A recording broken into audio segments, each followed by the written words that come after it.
Financial instruments are the building blocks of the modern economy. Let's break down what they are and how they help move money.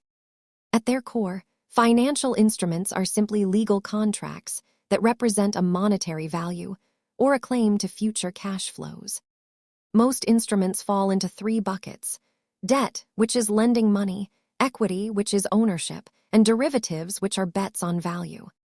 These range from simple currency in your pocket to complex contracts traded on global exchanges by institutional investors.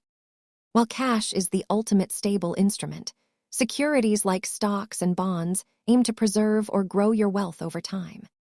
Different instruments carry different risk levels. Generally, the potential for higher returns correlates with higher risk, according to basic market theory. Always remember that the right tool depends on your personal timeline and comfort with market fluctuations. Understanding these instruments is the first step toward building a portfolio. Like and subscribe for more basics on how money works.